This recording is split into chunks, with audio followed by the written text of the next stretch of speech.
Diary of Juliet Thompson by Juliet Thompson and Marziah Gale, Chapter 1, at 48 West 10th, by Marziah Gale.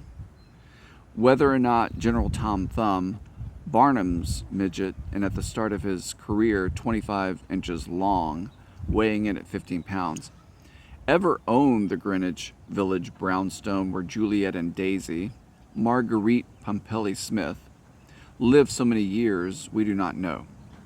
At the time when we knew the place, Daisy was renting it from Romine Benjamin, brother of Dorothy Benjamin, who married Enrico Caruso. Like its fellows in the row, it was narrow and high with black railings to either side of the front steps, other steps leading down to a long basement room, and a strip of garden in back. Inside, up from the front hall, narrow stairs hugged the wall on your right. The old house, painted light blue, when we last saw it, long after the inmates loved by us were gone, might well have been their wealthy midgets. As Juliet was inclined to believe, it was just such a place. When Daisy asked Abdu'l-Bahá how to live, he said, "Be kind to everyone," and Daisy was. The house was a haven for a motley crowd. Here, Daisy's brother, Raphael, told me he had once, during the Depression, left his bed briefly in the night and returned to find a sailor in it, complete with live parrot. Here at one given time, in an upstairs room, Dmitry Marionov, Einstein's former son-in-law who had become a Baha'i, was writing a book on Tahirih. While Juliet was revising her, Mary Magdalene, on a lower floor, and I, a ground-level refugee from the family apartment uptown, was finishing Persia and the Victorians. Here, Daisy, like Juliet, a fine artist, sat among their many guests at the firesides. Usually inaccessibly vague, Daisy would from time to time utter a great truth. Once when her cat unsheathed its claws and raked delicate upholstery, Daisy spoke. "Cats are more fun than furniture," she said. Abdu'l-Bahá had been all over the house. His living presence had blessed it all. In a dark corner of Juliet's whispering old studio stood a fragile armchair of black oak. It would later be willed by her to Vincent Pleasant, surprisingly small, with a cord across it, none ever to sit in it again, the chair of Abdu'l-Bahá. He loved her studio room. He said it was eclectic, part Oriental, part Occidental, and that he would like to build a similar one. Here Juliet had read in manuscript the books of her friend and neighbor Khalil Gibran. Here she had struggled with her love for Percy Grant. Here, by my time, we talked a little about the land in Cherokee, which, such is my memory of it, Lincoln had helped her father, Ambrose White Thompson, his close friend, to acquire a rich tract of land in northern Panama. It was, and Juliet believed that somewhere in Colombia, which then owned the area, a government building had burned down, and all the relevant documents about the prophecy had gone up in flames. After her father's death, Juliet and her mother were poor. Juliet could, of course, have married money. Many men sought, as they used to say, her hand. Two prominent Baha'is who proposed to her were John Bosch and Roy Wilhelm. Come to that, Mason, Admiral Remy's son, whom Abdu'l-Bahá wished her to marry, was not a poor man. Juliet told me that in those days Mason had grown a red beard, and as they sat together, he would talk of the children they would have, and Juliet would visualize floating in the air about her the Remy babies, each with a small red beard. Mostly, we discussed the progress, or lack thereof, of our Baha'i community in New York and the nation at large. And one day we decided that what our faith most needed in America was the qualities of George Townsend. Immediately we determined to cable the Guardian and ask him to send us George Townsend. a preeminent Bahá'í who was the former canon of St. Patrick's Cathedral in Dublin and archdeacon of Clonfert, to travel nationwide and teach. Far from ignoring our doubtless brash suggestion, the Guardian at once replied with a radiogram received 19 February 1948. Juliet Morzaya, 48 West 10th Street, New York. Regret Townsend's efforts, Dublin, vitally needed. 6-year plan, love Shoghi.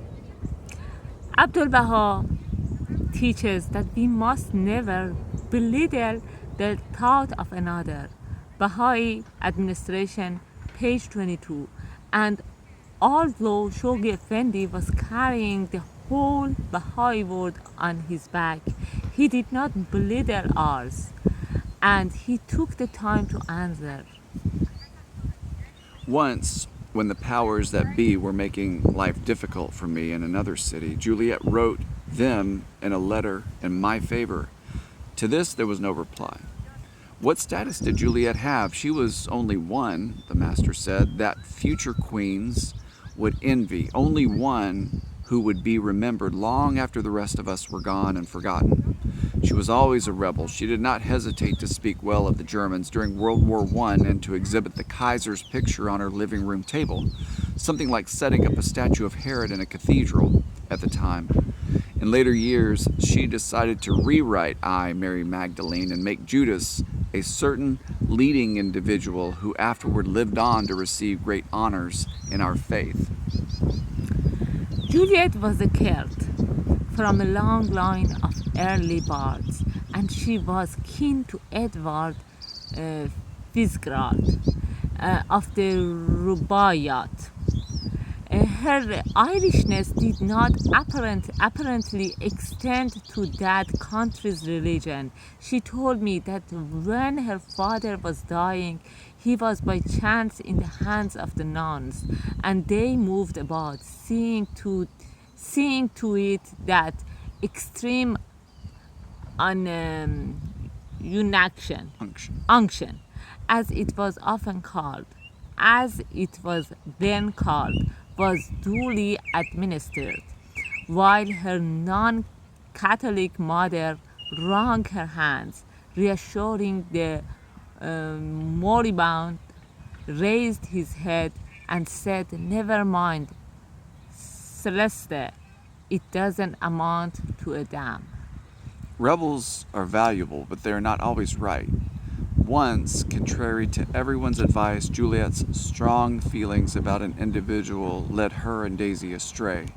She made us all come to the man's talk, which was always about love. We got so we hated love. No wonder he advocates love, was Harold Gale's comment. Look what it's done for him.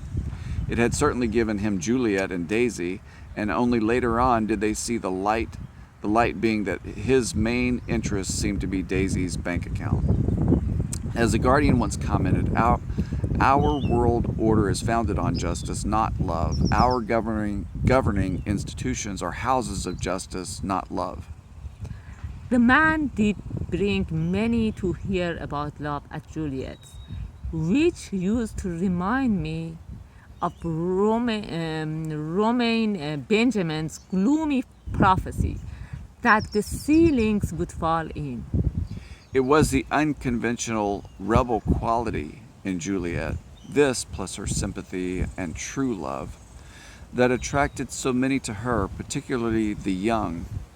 All ages, sexes, skin colors, and degrees of wealth and servitude used to foregather at 48 West 10th. Her name was, incidentally, in the New York Social Register, along with her brothers, but I am only there as a junior, she laughed.